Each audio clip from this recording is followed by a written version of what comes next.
Alhamdulillah nahmaduhu wa nasta'inuhu wa nastaghfiruh wa na'udzu billahi ta'ala min shururi anfusina wa sayyiati a'malina may yahdihillahu fala mudilla lahu wa man yudlilhu fala hadiya lahu wa asyhadu an la ilaha illallah wahdahu la syarika lahu wa asyhadu anna Muhammadan 'abduhu wa rasuluhu la nabiyya wa la rasula ba'dahu. Allahumma salli wa sallim wa barik ala nabiyyina Muhammad wa ala alihi wa sahbihi wa man tabi'ahum bi ihsanin ila yaumiddin, amma ba'd. Ibadallah, ittaqullaha azza wa jalla. Faqad qala Allah azza wa jalla fi kitabihil karim, a'udzu billahi minasy syaithanir rajim, ya ayyuhalladzina amanu ittaqullaha haqqa tuqatih wa la tamutunna illa wa antum muslimun. Faqala nabiyuna Muhammad sallallahu wasallam alaihi, ittaqillaha haitsu ma kunt wa atbi'is sayyi'atal hasanata tamhuha wa khaliqin nas bi khuluqin hasan. Hadirin sidang Jumat rahimakumullah, mari kita panjatkan puji syukur kita kepada Allah Subhanahu wa taala atas segala karunia dan nikmat-Nya kepada kita. Baik nikmat paling besar, nikmat iman dan Islam.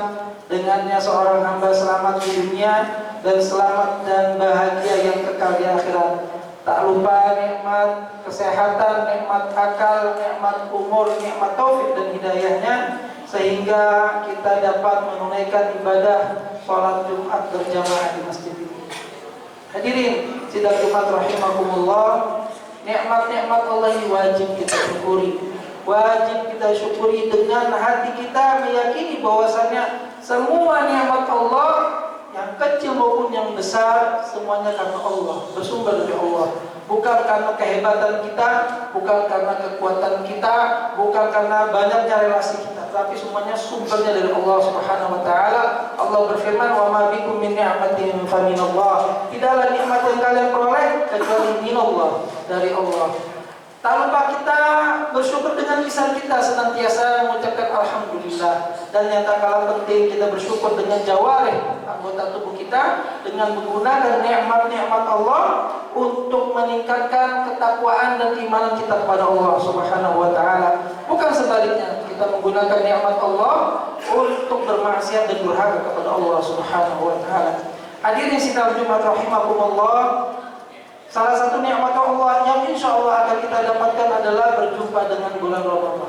Tema khutbah kali ini adalah hikmah nuzulul Quran. Hikmah nuzulul Quran atau turunnya Al-Quran adalah peristiwa turunnya Al-Quran. Ada dua proses, ada dua tahapan. Pertama, Allah turunkan dari Lauhul Mahfuz ke Baitul Izzah di langit dunia secara utuh. Kemudian tahapan kedua, Allah turunkan dari Baitul Izzah kepada Nabi Muhammad SAW sebaik-baiknya manusia melalui sebaik-baiknya malaikat, yaitu malaikat Jibril, di tempat yang paling mulia yaitu Makkah Mukarramah, di waktu yang paling mulia yaitu malam Lailatul Qadar di bulan Ramadan. Allah Subhanahu wa taala berfirman, "Inna anzalnahu fi lailatul qadar." Sesungguhnya kami turunkan Al-Quran pada malam Lailatul Qadar. Dalam ayat yang lain Allah berfirman, "Syahrul Ramadan alladzi unzila fihi al-Quran." Bulan Ramadan yang mana di bulan tersebut diturunkannya Al-Quran. Pada kesempatan kali ini kita tidak akan membahas cerita atau sejarah turunnya Al-Quran, tetapi apa hikmah yang dapat kita petik dari turunnya nuzulul Quran. Hikmah pertama, Al-Quran Allah turunkan sebagai petunjuk bagi manusia. Sebagaimana ayat yang tadi kami sebutkan, "Syahrul Ramadan alladzi unzila fihi al-Quran hudal nas." Bulan Ramadan yang diturunkan di dalamnya Al-Quran hudal linnas, sebagai petunjuk bagi manusia. Hadirin yang dimuliakan Allah, Al-Quran bukan hanya kitab biasa, bukan cuma bacaan saja, tapi adalah pedoman hidup bagi umat manusia. Tanpa Al-Quran, manusia hanya seonggok daging dengan akal yang sempit yang berjalan di atas muka bumi. Tanpa Al-Quran, manusia akan tersesat dalam kegelapan jahiliyah dan buta akan tujuan utama penciptaannya. Allah Ta'ala berfirman, Dzalikal kitabu la raiba fihi hudal lil muttaqin. Kitab ini tidak ada keraguan di dalamnya, petunjuk bagi orang-orang yang bertakwa. Nabi Muhammad SAW telah mengingatkan kita dalam sabdanya, taraktu fikum amrayn lan tadillu ma tamassaktum bihima. Aku telah tinggalkan untuk kalian dua perkara, kalian tidak akan tersesat selama kalian berpegang teguh dengan keduanya. Kitab Allah wa sunnah Rasulih. Kitab Allah Al-Quran dan sunnah Rasulnya, yakni sunnah Nabi Muhammad SAW. Dan ucapan ini dipraktikkan oleh Nabi Muhammad SAW. Sebagaimana dalam hadis yang sahih, ketika Aisyah radhiyallahu anha ummul mukminin ditanya, bagaimana sih akhlaknya Rasulullah SAW? Maka dijawab oleh ummul mukminin Aisyah radhiyallahu anha, kana khuluqul Quran. Akhlaknya Rasulullah adalah Al-Quran. Jadi Rasulullah bagaikan Al-Quran yang berjalan di muka bumi. Oleh karenanya, hadirin sidang Jumat rahimakumullah, kita diberi pedoman oleh Allah Subhanahu wa taala. Al-Quran harus kita jadikan pedoman dalam kita bermuamalah kepada Allah dan bagaimana kita bermuamalah kepada manusia. Kita hidup di dunia yang penuh masalah, penuh penyakit dan lain sebagainya. Kita telah diberikan petunjuk oleh Allah, yaitu Al-Quran. Al-Imam Syafi'i berkata, tidaklah seorang di dunia menemukan masalah, problem, kecuali dia akan menemukan solusi dan pedomannya di dalam Al-Quranul Karim.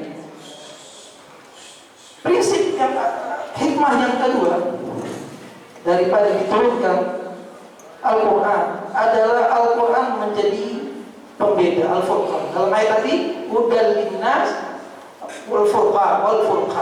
Apa itu Al-Furqan? Al-Furqan itu fasil yang memisahkan, pembeda antara yang hak dan yang batil. Allah Ta'ala berfirman, Tabarakalladzi nazzala al-furqana ala 'abdihi. Maha suci Allah yang menurunkan Al-Furqan, yakni Al-Quran, kepada hambanya, yakni Nabi Muhammad sallallahu alaihi wasallam.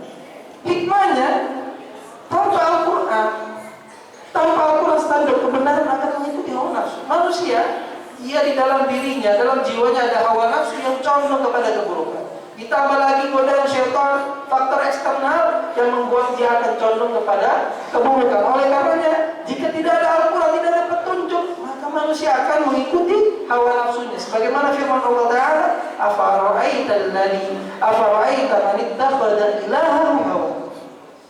Tidaklah kau melihat orang yang menjadikan hawa nafsunya sebagai Tuhan. Dalam firman yang lain Allah berfirman, wa in tuti' aktsara ma fil ardi yudilluka an sabilillah. Jika engkau mengikuti kebanyakan manusia di bumi, mereka akan menyesatkanmu dari jalan Allah. Surat Al-An'am ayat 116. Oleh karena dengan Al-Quran, kebenaran memiliki standar. Kebenaran bukan diukur banyaknya orang, banyaknya pengikut atau mayoritas, tapi apa yang difirmankan Allah, ma qala Allah wa ma qala Rasul, dan itu akan menjadi tolok ukur kita dalam perselisihan. Allah Subhanahu wa taala berfirman, fa in tanaza'tum fi syai'in farudduhu ila Allah wa rasulihi in kuntum tu'minuna billahi wal yawmil akhir. Jika kalian berselisih dalam suatu perkara, maka kembalikanlah kepada Allah dan Rasul jika kalian beriman kepada Allah dan hari akhir. Ibnu Katsir menjelaskan dalam tafsirnya ayat ini, makna kembalikanlah kepada Allah, yakni kembali kepada Al-Quran, makna kembalikanlah kepada Rasul, yakni kembali kepada sunnah Nabi Muhammad sallallahu alaihi wasallam. Syekhul Islam rahimahullah berkata, Al-Quran adalah mizan timbangan, barang siapa yang menimbang dengannya maka ia akan selamat. Hadirin sidang Jumat rahimakumullah, hikmah yang ketiga adalah Al-Quran Allah turunkan sebagai syifa dan rahmah. Syifa, obat bagi hati yang sakit, jiwa yang sakit, dan rahmah bagi orang-orang beriman.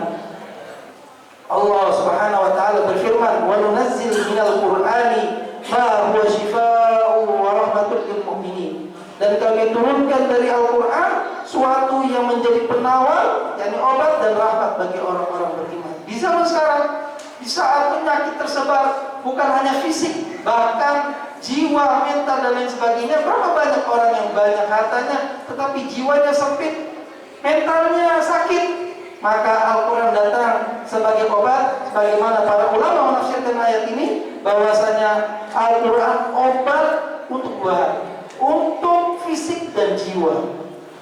Jiwa yakni penyakit hati, baik itu syubhat dan syahwat, dan penyakit fisik yaitu dengan ruqyah syar'iyyah, dibacakan Al-Quran agar kita tetap sehat walafiat. Hikmah yang keempat atau yang terakhir yang dapat kita sampaikan pada kesempatan kali ini, Al-Quran sebagaimana yang saya sebutkan sebelumnya turun secara berangsur-angsur kepada Nabi Muhammad SAW.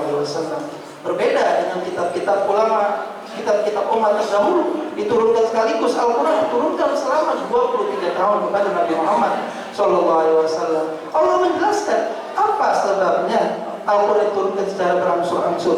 Allah Ta'ala berfirman, wa qala alladziina kafaru laula nuzila 'alaihi Qur'anun jumlatan wahidah kadzalika linutsabbita bihi fu'adaka wa rattalnahu tartila.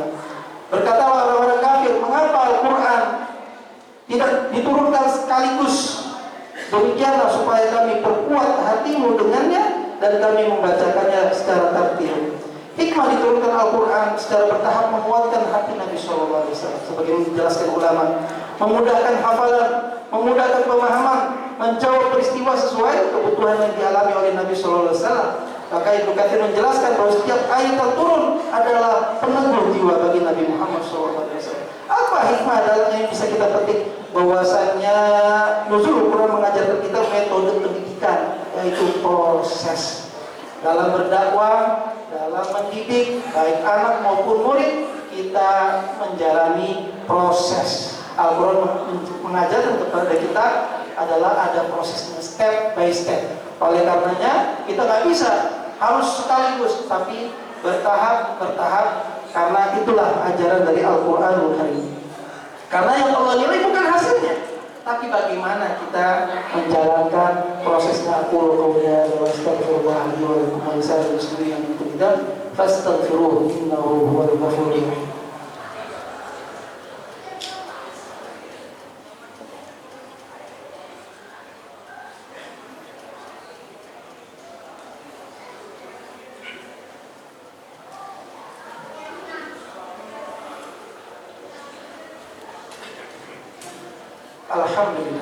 Alhamdulillah ala ihsanih wa syukur lahu ala taufiqihi wa imtinanihi wa ashhadu an la ilaha illallah wahdahu la syarika lahu ta'dhiman li sya'nihi wa ashhadu anna Muhammadan 'abduhu wa rasuluhu da'i ila ridwanihi sallallahu alaihi wasallam wa baraka ala nabiyyina Muhammad wa ala alihi wa sahbihi wa sallam tasliman katsiran. Amma ba'd.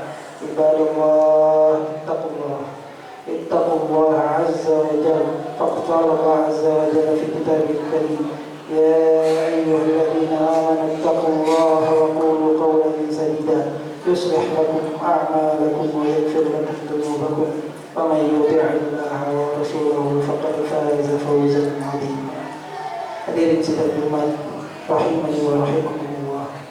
Lalu bagaimana kita memaknai hikmah tersebut, khususnya kita sekarang di penghujung Sya'ban, di hadapan kita dalam beberapa hari adalah bulan Ramadan, Syahrul Quran. Yang pertama, kita memperbanyak membaca Al-Quran. Kita memperbanyak membaca Al-Quran. Nabi SAW bersabda, Iqra'ul Quran fa innahu ya'ti yawmal qiyamah syafi'an li ashabi. Bacalah Al-Quran, karena sesungguhnya Al-Quran akan datang pada hari kiamat sebagai pemberi syafaat bagi orang yang senantiasa membacanya. Dalam sabda yang lain, sesuai dengan Ramadan, As-Siyam wal Quran yashfa'ani lil 'abdi yaumil qiyamah. Puasa dan Al-Quran akan memberi syafaat kepada hamba pada hari kiamat. Yang kedua, kesempatan bagi kita untuk mengajarkan Al-Quran khususnya kepada keluarga kita.